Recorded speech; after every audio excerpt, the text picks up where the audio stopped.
Welcome to Life Stories, where the quietest voices carry the heaviest truths. What if the people who were supposed to protect you looked away when he hit you? What if your bruises weren't just on your skin but buried under silence in rooms filled with laughter, groceries, and gaslighting?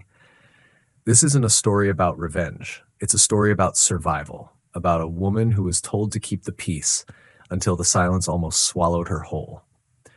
But one night, she lit a candle, and everything changed.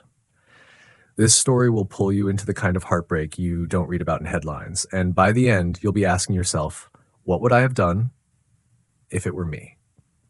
Let's begin.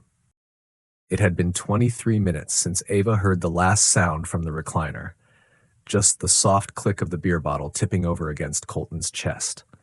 She sat frozen on the couch, a damp towel pressed beneath her left eye, the bruised skin throbbing with a quiet fury that refused to surface as tears. Crying would have made it real, and real things demanded answers. She'd learned long ago that in her house, answers only made things worse. That the door opened without warning. Grocery bags rustled, the scent of dryer sheets and lavender detergent swept in like a memory from a different life. Her parents, always entering like they still paid the mortgage, like they still had a say. Ava turned slightly, just enough for them to see. That was all it took. Her mother froze, her father's gaze locked on her cheek, on the bloom of purple just beneath her eye, but his expression didn't soften. It narrowed, measured. Behind her, Colton's laugh rumbled from the recliner. "Well, look at that," he drawled. "The polite little family's back together." Her mother looked away. Her father didn't speak. They walked into the kitchen, placed the grocery bags down as if staging a catalog spread, and walked out again. The door clicked behind them like an afterthought, like an exhale. Ava didn't move. The sitcom on the TV kept playing, its canned laughter sickening in the heavy quiet. Colton belched and shifted in the recliner, already half asleep, half sure he'd won. And maybe he had. For years, he'd used silence like a rope, tight enough to hurt, loose enough to make her wonder if she imagined the noose. But tonight, she hadn't imagined anything. The slap had been fast. No buildup, no warning. One moment she was telling him to stop treating her like clearance merchandise, and the next her head snapped sideways against the kitchen counter, her breath gone like someone had vacuumed the air from her lungs. And then, like he always did, Colton had smiled and offered her an apology wrapped in blame.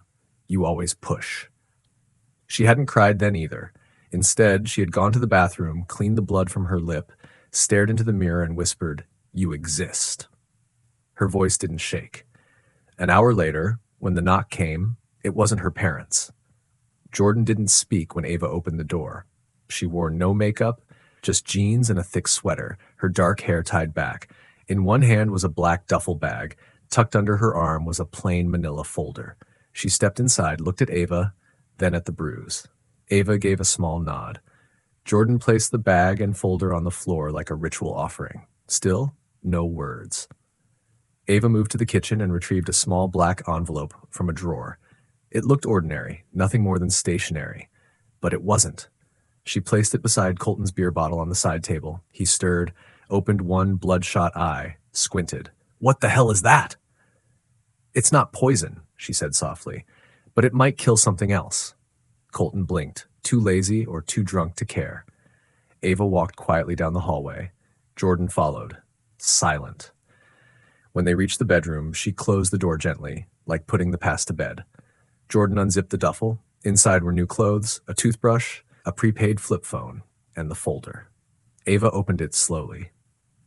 Inside, screenshots of Colton's unauthorized bank transfers, notarized records from the ER, photos of bruises, a signed lease to a safe apartment 12 miles away, under Jordan's name but paid by Ava. There was even a draft restraining order. Everything Ava had whispered into Jordan's voicemail over the past 6 months was now printed, time-stamped, and ready. Jordan handed her a recording device the size of lipstick. "Fresh batteries," she murmured. Ava stared at it, then whispered, "He's already lost control. He just doesn't know it yet." But Colton had always been perceptive when it came to power, especially when it wasn't his. Less than 5 minutes later, they heard the shuffle of feet outside the bedroom door. Colton was awake, He pounded once, then paused. Ava opened the door herself. He flinched at the sight of her standing tall. "You think you're clever?" he spat. "Bringing her here? You think anyone's gonna believe this shit?" She held up her phone, already recording. "That envelope," she said calmly, "is the beginning, not the end." He reached for her wrist, firm, not yet violent, but Jordan stepped forward. "Let go," she said. "This is streaming live." He recoiled like she'd slapped him. "You set me up," he snapped, voice cracking. "This is entrapment. You're going to regret this. I swear to God, Ava, I'll—" She didn't let him finish. Instead, she reached for the second envelope, the one she hadn't meant to show until morning, and placed it into his hand. Inside were medical reports, photos, legal affidavits, and a printed request for a restraining order marked Emergency Domestic Safety Concern. Colton froze. His mouth moved, but no sound came. And that was the twist. Not that she had evidence, that she had prepared, thoroughly, quietly. He wasn't losing control. He had already lost it. As the first flash of police lights reflected off the window, Ava said one last thing. "Smile, Colton," she said. "You're finally on camera." Have you ever stayed silent for the sake of love, only to realize it was fear wearing a mask? What would you risk to finally be believed when the truth comes with a cost? And as the officer knocked at the door, Ava didn't flinch, because the most dangerous part of the night was already over. What came next would demand something even greater. Her voice. The cruiser's back seat was cold against the backs of Ava's thighs, and yet she barely noticed. Her eyes stayed fixed on the window, but not for the view. It was the reflection she watched, the faint echo of herself in the glass. She didn't recognize the woman staring back. That woman wasn't trembling. That woman didn't ask for permission to exist. That woman was real. Across town, Jordan rode in a separate car. They'd separated them quickly. Standard procedure, the officer had said, but Ava knew better. They didn't want influence. They didn't want solidarity. They wanted individual stories they could dissect. At the precinct, she was ushered into a room painted sage green, a color probably chosen for its calming effect, but that made her feel like she was in the belly of something pretending to care. Officer Brenly returned with a stack of forms, asked routine questions in a not-so-routine tone. Ava answered each one calmly, her voice dry but deliberate. She didn't cry. She couldn't. She'd already grieved in every room of her house. What remained now was colder, an ache shaped like a woman trying to remember what it felt like to be believed. Across the hall, she heard Colton. His voice was rising, that familiar, brittle edge laced with entitlement and disbelief. "She's unstable. She's obsessive. She's trying to ruin me."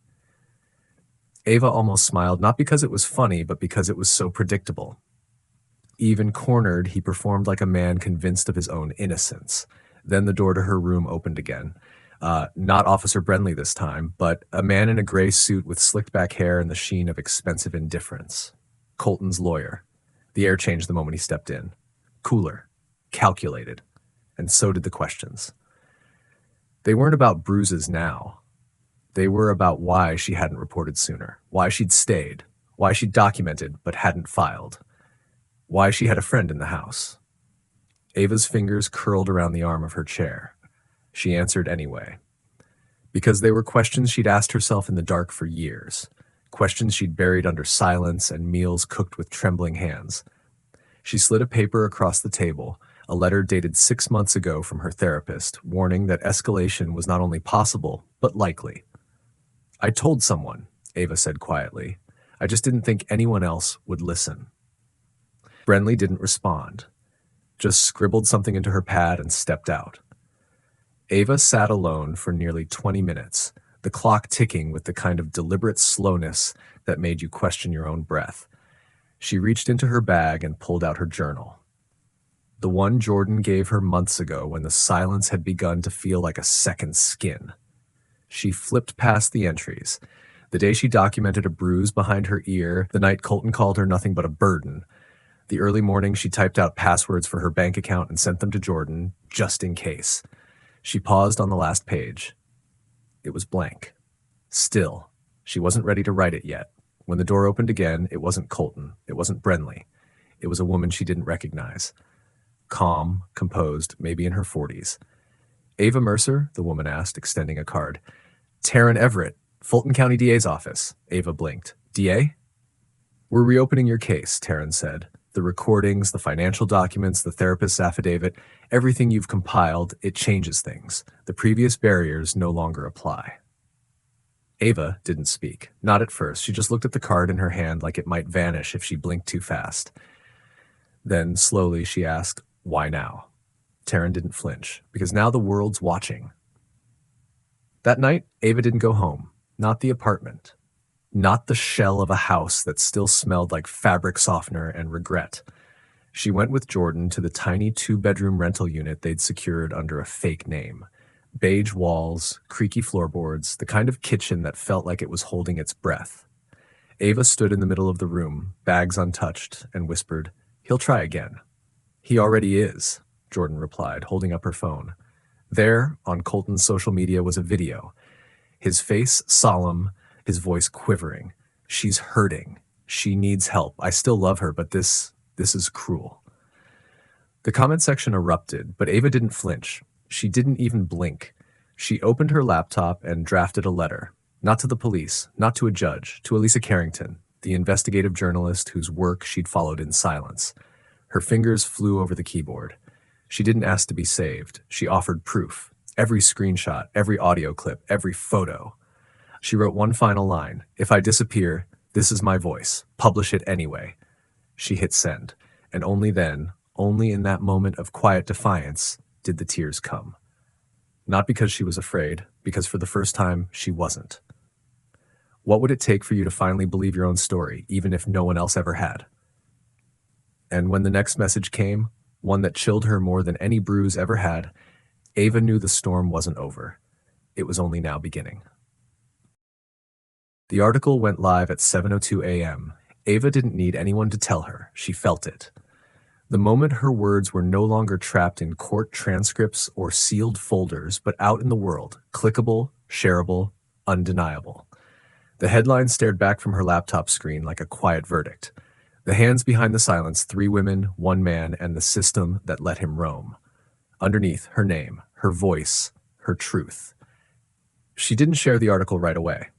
She didn't need the rush of validation, the flood of sympathy comments, or shock.